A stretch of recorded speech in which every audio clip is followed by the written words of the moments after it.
Budgeting is often seen as a daunting task, one that requires sacrifice, vigilance, and constant tracking of every penny. But if I started budgeting in 2025, I would approach it with a fresh perspective. Rather than viewing budgeting as a restriction, I would see it as a tool for empowerment, a way to gain control over my financial future. Here's exactly what I'd do if I made the decision to start budgeting seriously in 2025. The first thing I do in 2025 is track all my income and expenses. Before I can create a budget, I need a clear understanding of where my money is coming from and where it's going. I would start by identifying all of my income streams, my main job, any side hustles, and passive income, and noting down their monthly totals. Once I have a clear picture of my income, I would turn to my expenses. Tracking expenses is often the most eye-opening part of budgeting. I would review bank statements, credit card bills, and receipts for the past few months to get an accurate breakdown of my spending.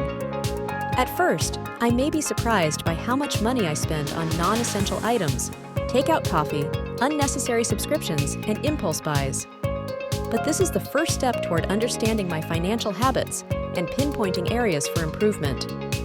To make this tracking process easier, I would use an app or a spreadsheet. Budgeting apps like Mint, YNAB, You Need a Budget, or even a simple Google Sheets document can help categorize expenses and make it easier to analyze my spending habits.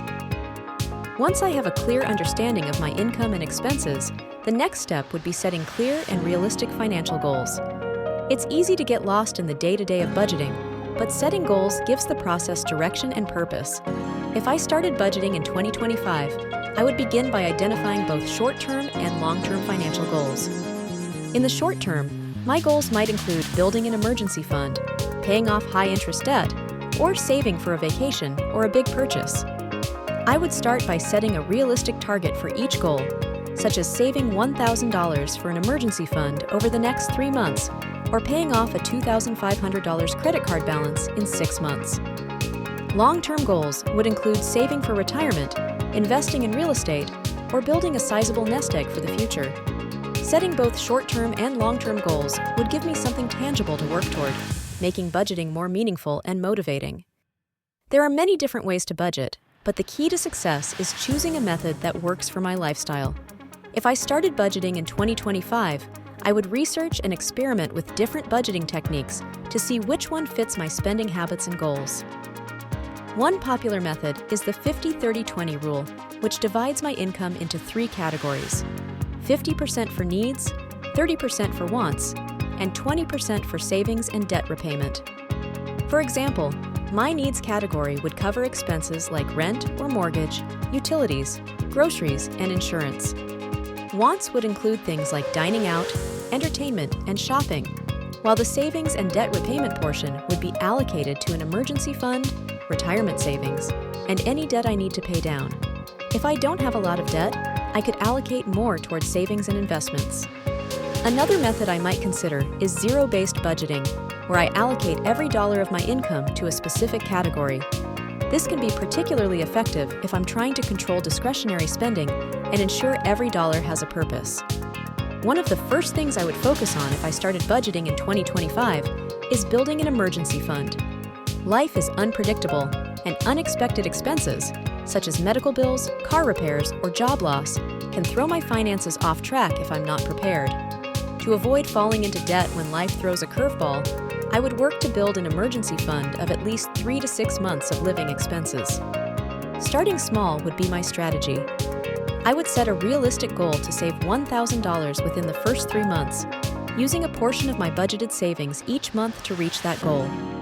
Once I've built a small buffer, I would work toward increasing my emergency fund to cover a longer period of living expenses. This fund would be my safety net, helping me weather unexpected situations without relying on credit cards or loans. If I started budgeting in 2025, tackling high-interest debt would be a top priority. Debt can be a major barrier to financial freedom, especially if it accumulates over time due to high interest rates. Whether it's credit card debt, payday loans, or personal loans, high-interest debt eats away at my finances and prevents me from saving and investing for the future. To pay down this debt, I would use a strategy known as the debt snowball or debt avalanche. With the debt snowball method, I would focus on paying off the smallest debt first, then move on to the next smallest, and so on. This gives me a psychological boost with small wins along the way. Alternatively, the debt avalanche method targets the debt with the highest interest rate first, saving me more money in the long run. By budgeting effectively and making debt repayment a priority, I would free up more money to put towards savings and investment once the debt is under control. If I started budgeting in 2025, I would make automation a core part of my strategy. One of the easiest ways to stay on track with a budget is by automating regular expenses, savings, and debt payments. I would set up automatic transfers from my checking account to my savings account to build my emergency fund and retirement savings without thinking about it. Similarly, I would automate bill payments to avoid late fees and ensure I never miss a payment. Automation makes it easier to stick to my budget and ensure that I'm prioritizing savings and essential expenses. The key is setting it and forgetting it.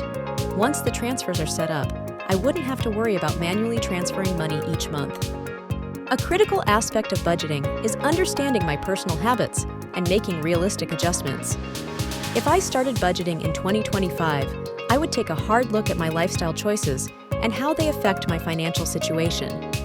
While it's essential to allocate money for the things I enjoy, like entertainment and dining out, I would also look for opportunities to cut back on frivolous spending. For example, if I regularly eat out or buy expensive coffee, I might reduce those costs by preparing meals at home and making coffee in the morning. Alternatively, if I have expensive subscriptions that I no longer use, I would cancel them. Small lifestyle changes like these add up and make a significant difference over time. By being conscious of where my money is going, I can make sure that it aligns with my financial goals. Budgeting isn't a one-time activity. It's a dynamic process that requires regular reviews and adjustments. If I started budgeting in 2025, I would commit to reviewing my budget every month. This would involve comparing my actual spending to my budgeted amounts and making adjustments as needed. For instance, if I found that I was consistently overspending in one category, I would shift money from another category to cover it. Similarly, if I received a raise or bonus, I would reassess my budget and allocate additional funds towards savings or debt repayment. Regularly reviewing and adjusting my budget ensures that I stay on track and continue to make progress toward my financial goals. Lastly, if I started budgeting in 2025, I would make sure to allocate some of my savings toward investments. Saving is important, but investing is what truly builds wealth over time. Whether it's contributing to a retirement account like a 401k or IRA or investing in stocks or real estate, I would start taking steps to grow my money. To start, I would set up a regular monthly contribution to a retirement account or index fund. Investing early and consistently, even in small amounts, would allow me to take advantage of compound interest and build wealth over time. The earlier I start, the greater the potential for my money to grow. Starting to budget in 2025 would mark the beginning of a new chapter in my financial life. By tracking my income and expenses, setting clear goals, building an emergency fund, paying off debt, and making strategic investments, I would be setting myself up for financial success. Budgeting isn't about deprivation. It's about empowering myself to make informed choices, take control of my financial future, and achieve my goals. With discipline and consistency, 2025 could be the year I take charge of my finances and lay the foundation for a prosperous future.